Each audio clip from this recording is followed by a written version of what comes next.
Well, the families of those 14 soldiers killed in the Eastern DRC are finally set to receive their remains. The handover ceremony will take place this evening at Swartkop Air Force Base in Centurion. President Cyril Ramaphosa has declared 7 days of mourning with the national flag flown at half-mast to honour the troops. Newzroom Afrika's Juniour Khumalo is at the Air Force Base in Centurion and he joins us now live. And Juniour, that handing over ceremony is likely to take place from 7 o'clock. How will it unfold this evening?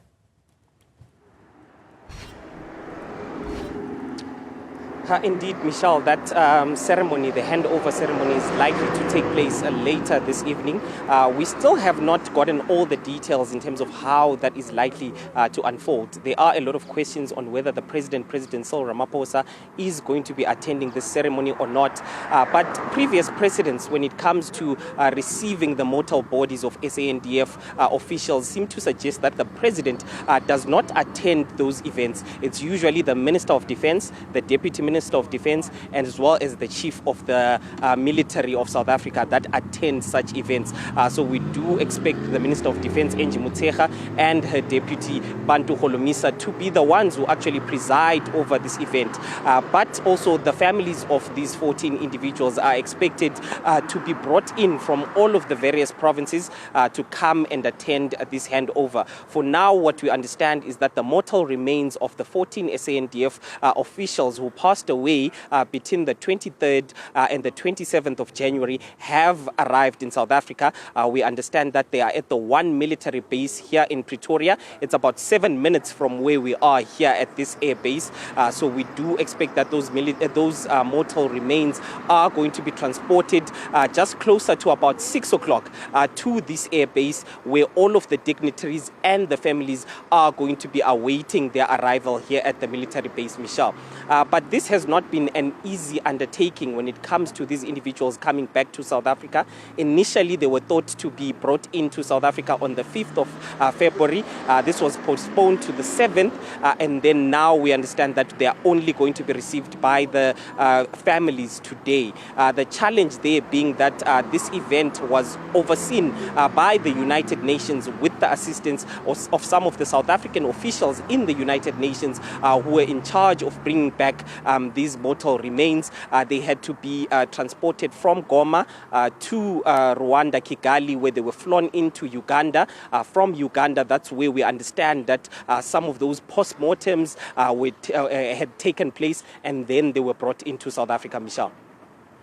And then, of course, there'll be the memorial service, Junior, which, as you said, will be attended by most likely the Defense Minister. The President's schedule is unclear at this stage. He'll be in Cape Town for the post-SONA debate. But it's still a case of many, many questions around the handling of this entire operation since we first heard 2 weeks ago about the death of these 14 soldiers.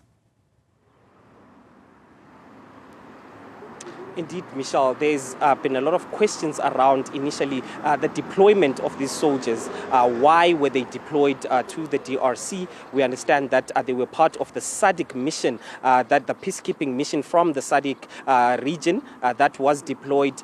There was a meeting of the SADC head of states on the 8th of May. This was 2023. And then these troops were then deployed in December 2023. So it was part of that deployment. But also the water has been muddied by some of the political parties in South Africa that sought to basically question why they are in the Democratic Republic of Congo. We heard the EFF President Julius Malema seemingly suggesting that they were there because of the president's own interests when it comes to the mining in the DRC.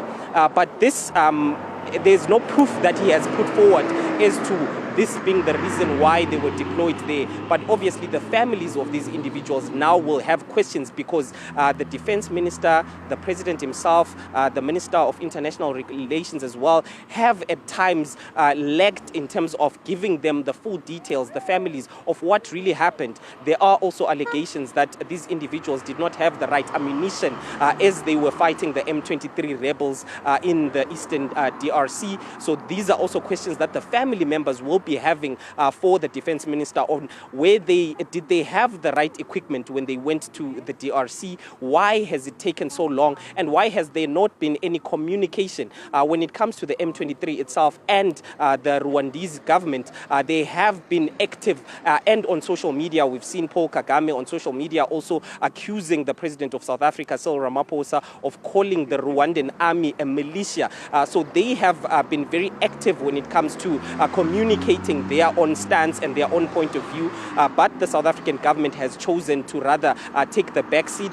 The Minister of Defense explaining this, saying that they did not want to compromise the mission that is still there, because right now there are still about 2,000 South African troops that are in the DRC. Just yesterday, we did also hear claims that South Africa had actually deployed about 700 and 800 more troops to the Eastern Democratic Republic of Congo. There are claims by the Democratic Alliance that these additional troops might be going there to try and assist those that have been captured by the M23. So there's a lot of questions that the Minister of Defense has to answer, Michelle.